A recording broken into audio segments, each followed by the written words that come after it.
It's noon. So I slept till like, well, Whoa. I didn't exactly get to bed early. It is slippery. It's slippery because you just slipped on the rug. Whoa. My husband just came up here and was like, you must have had fun at the beach. I was like, somebody had to stay up with Amos till midnight because we ran out of melatonin. Somebody else went to bed at 10. I'm not naming any names. My coffee's cold. So my whole morning is thrown off because now it's noon and I'm still drinking coffee. So this morning, Seton Tucker is going to be joining us to tell us all the new exciting things about what's happening with the Murdaugh. Oh, and here she is at this already. Seton. Hi. That was so fast. I know. I'm improving my technology skills. We all can work on that a little bit. Well, I'm just warming up my coffee because I'm still in morning mode. Me too, but I'm making lunch. So Oh, well, I guess I did. I just made Amos pancakes. Is that lunch-ish? That's lunch. It counts. Lunch-ish.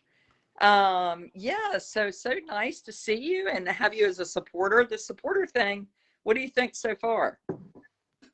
So far, it's really fun. I didn't watch your one on the main page yesterday because we had plans last night, and I'm planning to go back and watch that troll video because I'm really interested in that. Just because this whole new realm, I've faced some of that too. It's true. And there really has been, as you know, as you put yourself out there, there was always this thought, I was told, don't engage with the trolls, block them, ban them, you know, do whatever. But I was like, why? Like, I have so much fun. Whoa, oh God, my stand's falling over. I'm in a new location. Being a smart. I actually called one. I had a little bit of crazy, so I had this person on our podcast page, and she just kept saying, you know, putting this terrible stuff about Matt and Mandy. So I kept deleting it. Right. I'm hearing myself. Is the audio bad? If someone's listening, tell us if the audio is bad. It's not bad for me. I'm just hearing like an echo of myself. So I don't know. Huh. If someone's listening, it's bad. You want to go out? Tell me and I can. Yeah, maybe I should go out and come back in. All right. I'm gonna rejoin. Okay. It's the nice thing about the supporter group. We can be like, it's totally laid back. We're not under any pressure. Y'all, I have a headache. I hope it's not that darn. I have this autoimmune thing called, what is it even called? I can't even remember. MOG or something. Was supposed to get IVIG this week, and then I put it off till next week, Janine. Because we're supposed to be going to Florida for Amos's birthday, and Amos has a runny nose. Which Amos doesn't wear a mask on the plane. I just said this is like, I love a supporter video because I find it so relaxing. Yeah, I was like, I didn't feel like I needed to put on earrings. Yeah, I have my hair. I'm in my pajamas. I'm pushing up my glasses, drinking my coffee. This is too hot. Yeah, so I called one of my trollers on Facebook. I didn't even know you could call somebody on Facebook, but I did it. The calling on Facebook is really an amazing technology. It was, but you know what? I disarmed her by the end of the conversation. She started off really upset, you know, because she was like, you guys are just taking Mandy Matney's stuff. And I was like, we are not just taking Mandy Matney's stuff. We have referenced her reporting. I think she's a great reporter. I don't listen to her podcast because I don't want to unintentionally be influenced. But by the end, she goes, well, I really want to like you. And I said, well, you should. It's not, most people do like me. Okay, here's your pancakes. Right. And then right. Now we're friends on Facebook. Here. They were right here. Sorry. No, that's right. Making more pancakes. Well, yeah, I agree with you. I think it's real easy to be a keyboard warrior when you're, in an anonymous place, and then suddenly somebody becomes a real person, and it's like, would you say that to a real person that you knew? Like, I hope your husband stuffs and bags you. Like, Did someone say that to you? yeah, that's one of those comments. But then what they said, Oh my goodness. he stuffs and bages you, BAGES. And I was like, what does beige mean? Like, they clearly meant bag. That was the same thing as know-it-all, that they spelled no wrong. Oh no.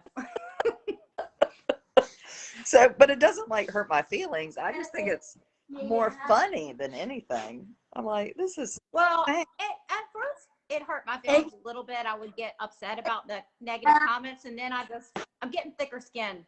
right. Pepper dog room. Yes, pepper dog. Yeah, you do have to. And my feelings get hurt when it's something. If it's like something about Amos or something really that maybe is a touchy nerve to me, then I. Yeah, like if it's about your kids, those are fighting words. Yeah. But if you just don't like our podcast and it's not for you, then I'm okay with that. Right. Because I don't know.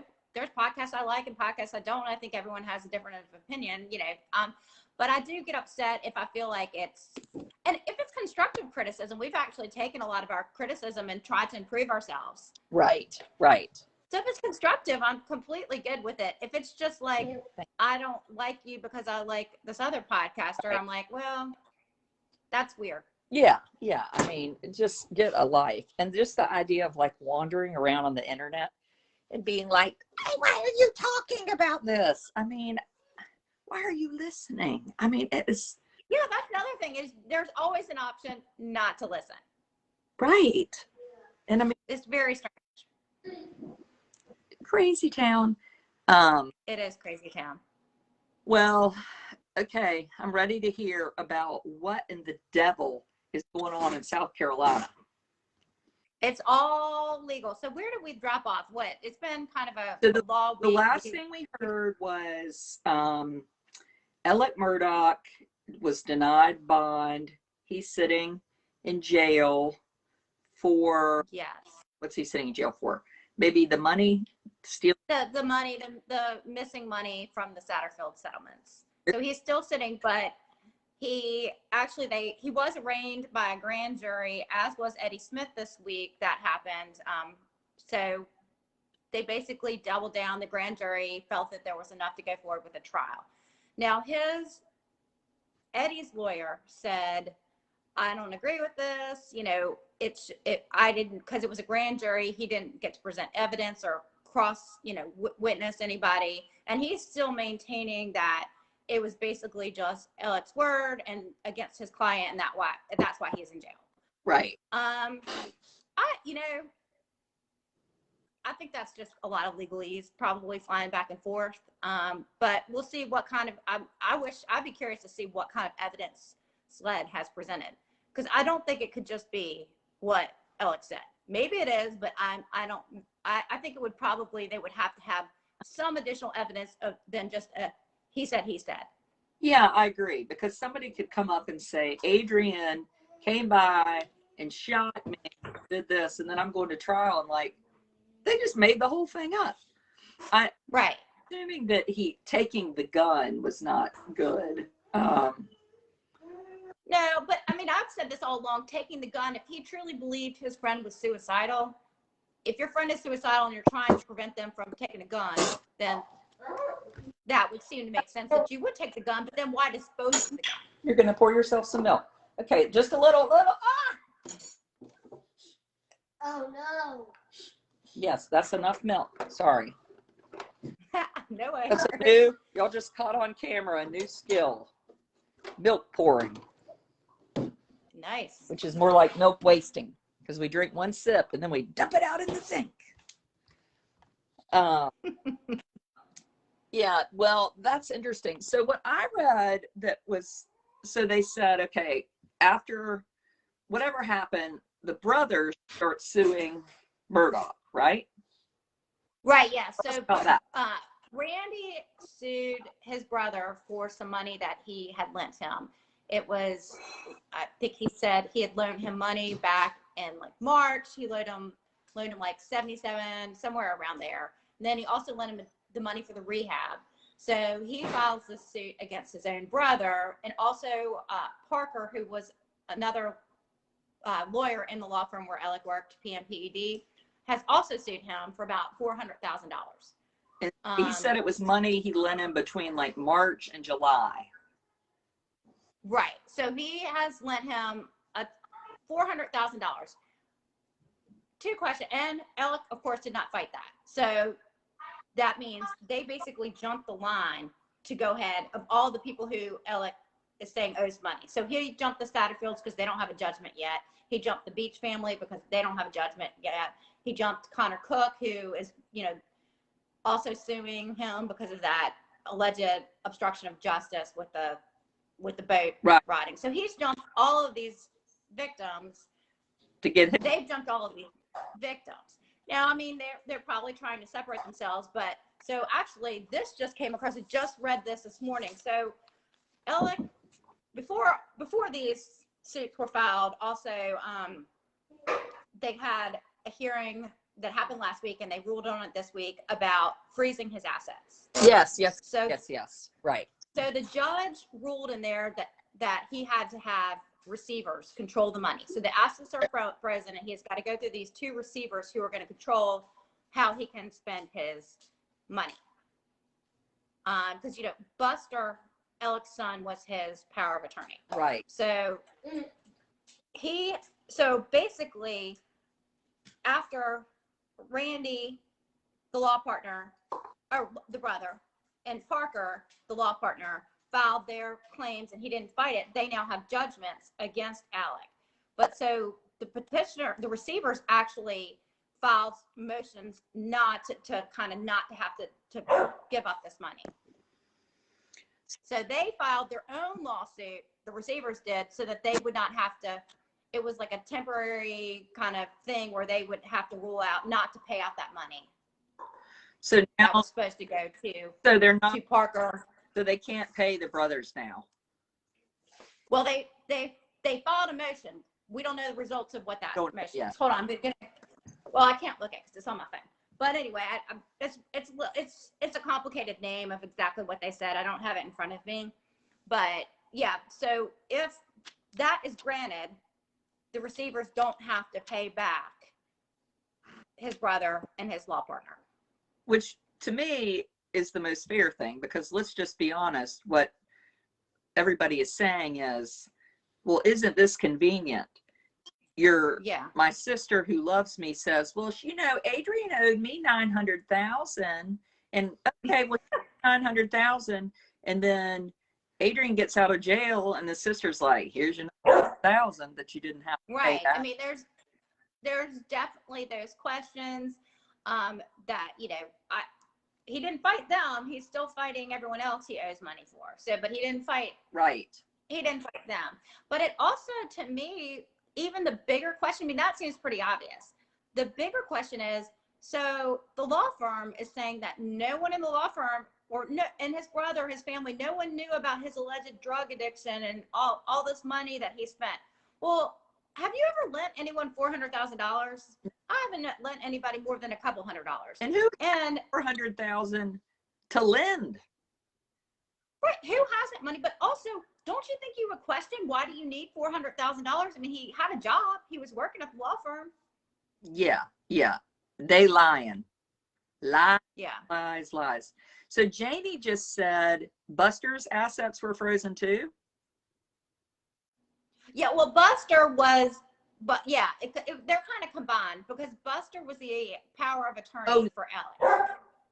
So that's kind of why they were frozen, because Buster, I don't think Buster has his own money. I think Buster's were frozen because Buster was controlling, because he had power of attorney. Got you. And I wonder. Now, it'll be interesting.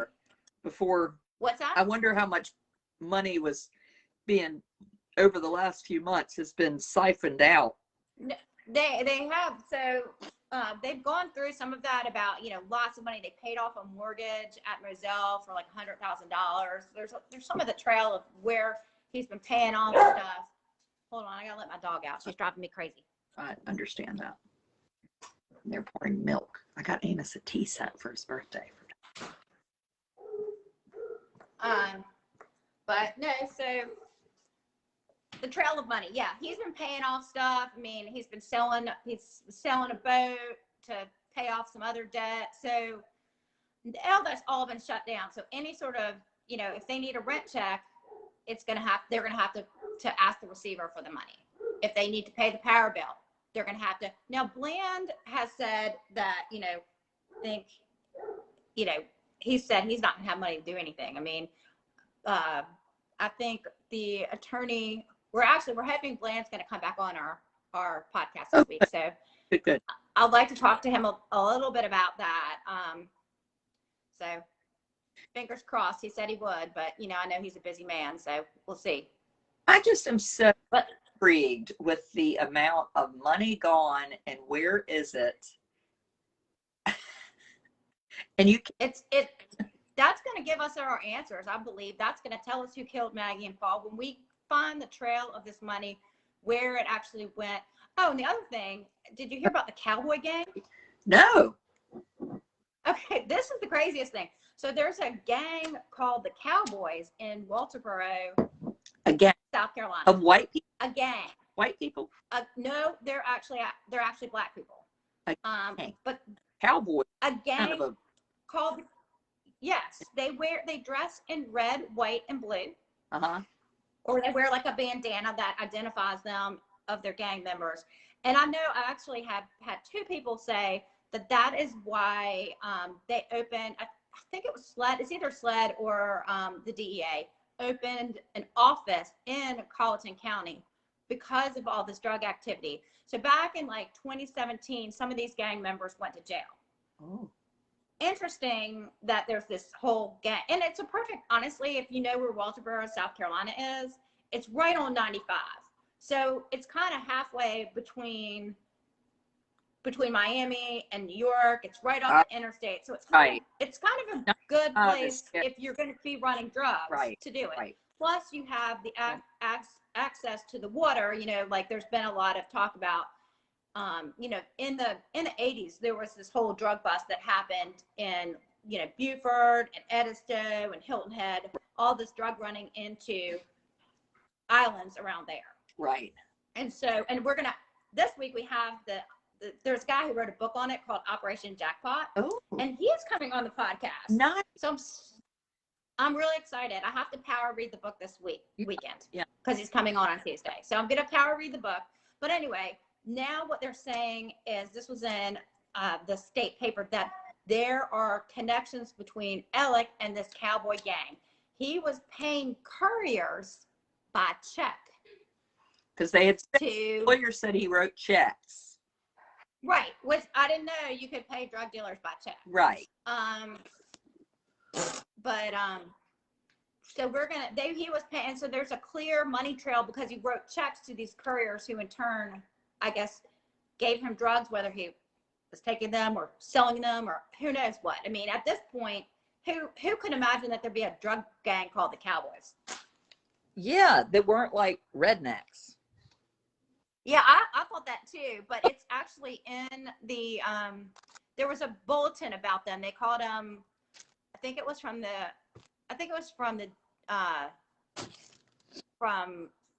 Bureau of Alcohol and Tobacco, or whatever you call those people. It was from them, who basically had like a press release about them a couple of years ago, and their violence, and they, described what they wore, and they, run these drugs. Very, very strange. Well, and it just makes me think that, what's your gut? My gut is that the level is way more than Alex taking drugs. Oh, I do not believe one bit. Now, I'm probably one of the few people who actually believes that maybe Alec did have some sort of substance abuse problem. I know he was I know he was an athlete in high school, and he was on the team at Carolina, but he apparently sustained some pretty severe like shoulder injuries. Oh. So it's possible that he got involved with the opioids back then, but Right. I don't think that the level of money missing is just him. There's got to be some sort of other explanation for it. Yeah, and then the story would be interesting enough without the fact that his wife and son were murdered. You know, that is so bizarre. And then, you know, we think, well, did he not do it? He was upset on the 911 call. But then the police immediately came out and said there's no danger to the community. Right. So they might have some sort of information. They have to. I mean, they have their eyes on somebody. So if there's no danger to the community, either it was a total target, but we haven't, you think by now somebody would have been arrested, you would hear person of interest, something. You know, we talked, I think it is taking a long time. I think there is a person of interest. I think that SLED doesn't really care about moving fast. I think they want to just make sure that they have all their I's dotted and their T's crossed before they arrest anybody. They're dealing with a very legal savvy family. So they're not going to risk any sort of missteps. Yeah. So even though I think it's taking a long time, I don't know. I'm not super, like, I don't think it's a cold case yet. That's what I'm going to say. Okay. See, and there's part of me that thinks they're sitting around there like, crap, we have no idea. There's too many coincidences. I mean, if somebody owes you money, you don't kill their family members. I mean, I just don't know what good that would do. Well, I mean, they do. If you watch any of these movies about the drug dealers, they do kill their family members. Did you not read American Dirt? No. Well, it was because they reported. Oh, you should read it. It's a really interesting book. But like, it ain't helping them get their money, I guess. I'm now looking at it thinking, well, it didn't do any good. Yeah. You know, like, I mean, I could see threatening to get money, but the actual killing, I think, well, I mean, they ain't gotten any money. I can see both sides of it, but I mean, these are violent people, so Right. they might just not. That his family is not behind their murders. I think drugs are somehow related. I think this amount of missing money, somehow drugs are related. I could be wrong. This is just pure speculation. Yeah. You might be right. No. And even if drugs are related, I just the call, and then that whole summer he's doing whatever. He's having a great time. It was very bizarre. I will say his actions. He was going to kill him. If somebody kills my son and husband, and I don't know who it is, I'm terrified I'm going to be next. Yes, his actions were very bizarre, but do you think that he knew?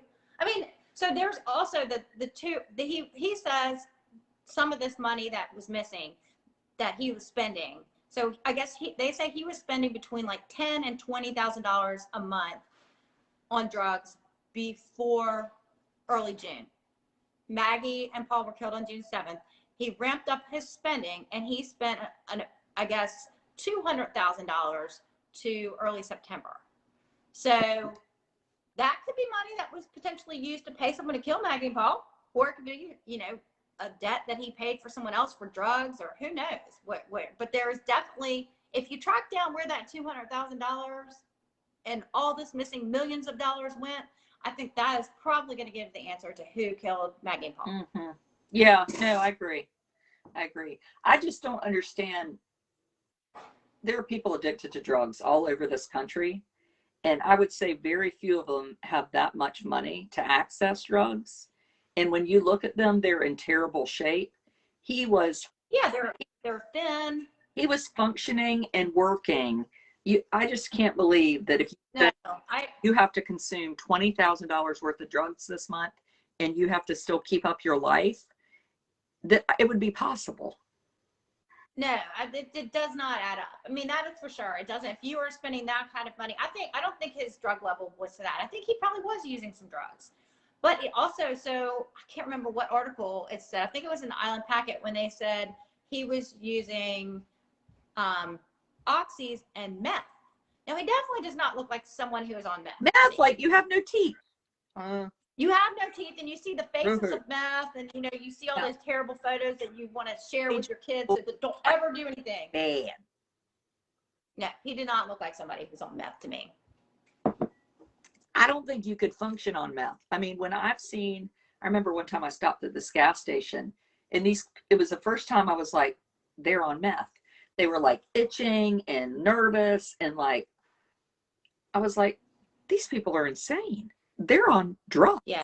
Like they couldn't have welcomed a client into their office, had a meeting, stood in front of a jury. Never. Hold on one sec. Can you bring Sophie her bag? Sorry.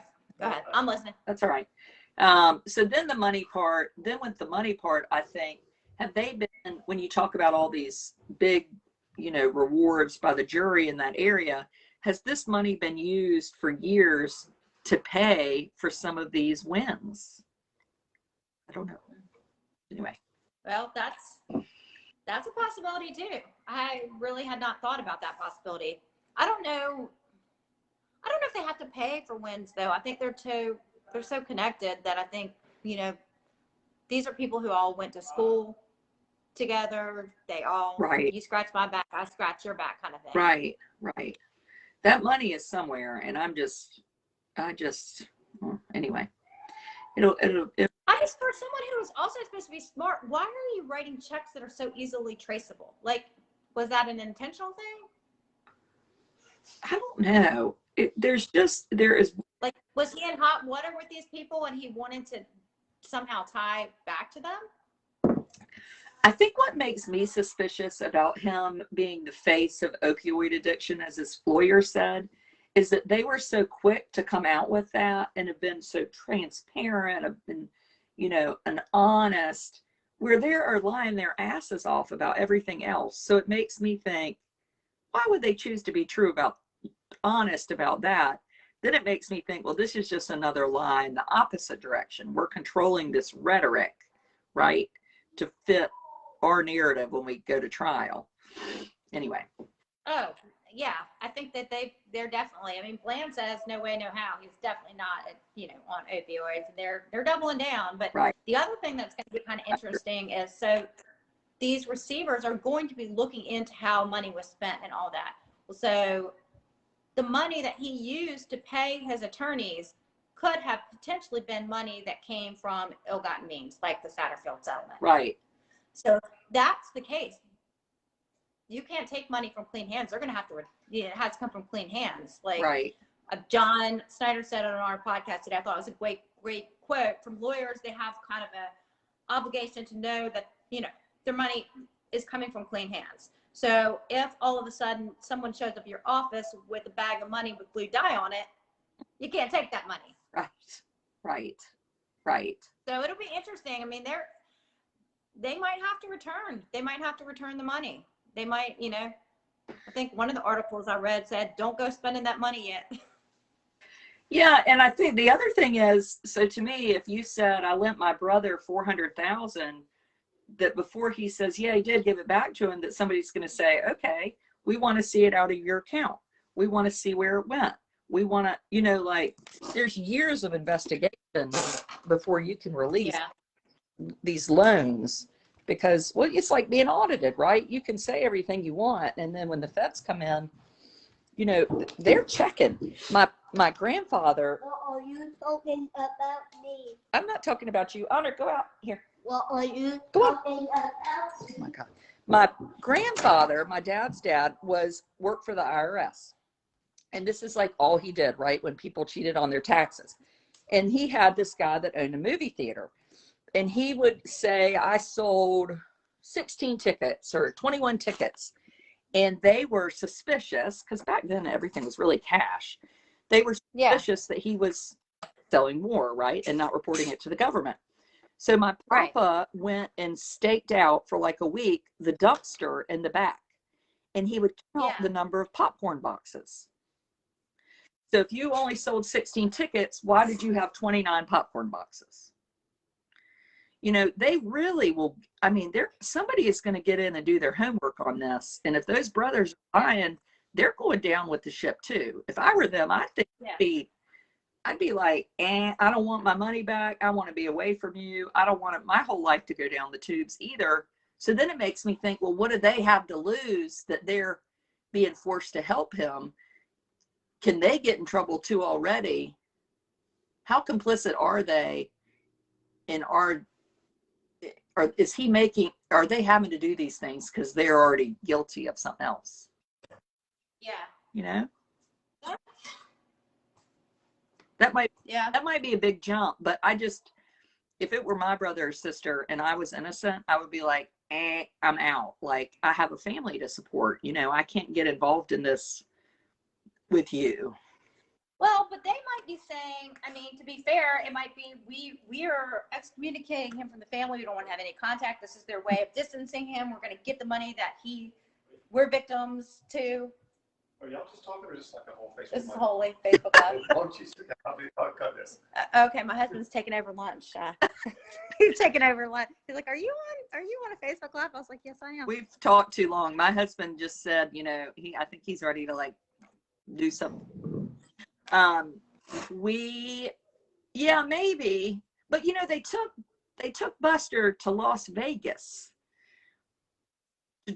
Oh, there's some info on that too. So Buster was in Las Vegas, but apparently the story was I guess John Marvin, who is there with, that's his uncle, owns this kombucha. I don't know if that's the right way to say it. Kombucha. There's like some sort of, is that right? Kombucha. The farm equipment, you know, the orange stuff. No, That's not kombucha. Sorry, he thought I was talking about the good drink that's supposed to help your digestion. No.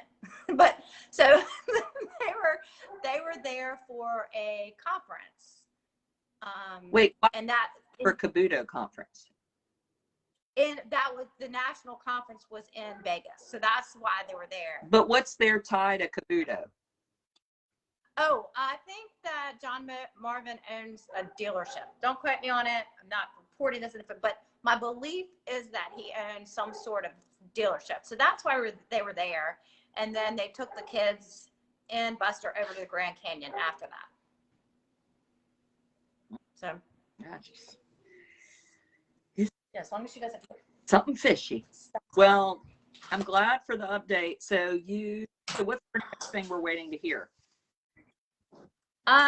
Well, we know, so that whole cowboy thing, that's a grand jury investigation. So that is a grand jury investigation along with the obstruction of justice voting stuff. So there's that. So we're kind of, I don't know how fast that'll happen. We know also, there's been a lot of talk that the feds, most of the papers have reported that the feds are now involved. Mm-hmm. So it'll be interesting to see how the state works with the feds since they're now involved. We'll see. Yeah, I wonder what. And if we go, whether it gets moved over to a federal judge, you know, right now it's with this Judge Newman is presiding over all things Murdaugh. I think there's like 5 or 6 cases involving Murdaugh, and he's presiding over all things Murdaugh. Yeah. Ooh, I wouldn't want to be him. I'd be worried somebody's going to kill me. Oh, I know. We're also waiting on the psychiatric evaluation. So the results of the psychiatric evaluation are going to tell us whether Alec is going to be released or whether he'll remain in jail. I'd like to know more about how psychiatric evaluations are done. It seems to me that you could like totally fake being cuckoo for Cocoa Puffs. Right. And also, how does that impact if he's saying it might be to his advantage? If he's saying that he is crazy or he was on drugs, that's going to some of the charges that he faces, you have to show intent. But if he is not right in his mind, then intent won't really, some of those charges can't be proved if they can say, well, he's not in his right mind and he's not intent. Also, the psychiatric evaluation, my question is too, is if he represented you, if Alec represented you in a civil case, does this mean that, and you didn't have the result you wanted to, then you could go after him. Also, if you're sitting in jail because he was the prosecutor on your case, you might want to look into that. Oh, that's a good thing. We homicide. Yeah. That'd be interesting. Okay. And not to mention too, you know, if you had any sort of structured settlement, you probably need to look to make sure that you got the right amount, because we know Right. apparently that did not happen with the Satterfield Right. family.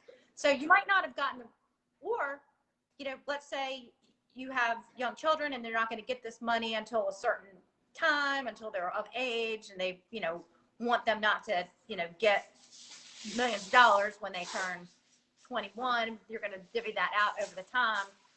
You need to probably look and make sure that that money is still there.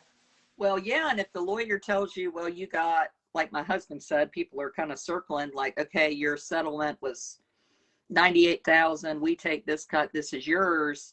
Then you're thinking, well, did he lie to me? Did he give me a false document? Is that true? So that'll create a ton of work for someone. I don't know who. Huh. Yeah, you're right. All right. Well, we're packing up. We're making lunch and we're packing up to go to the USC game. Okay, have fun. Bye. Go Gamecocks. Okay. Bye. Bye.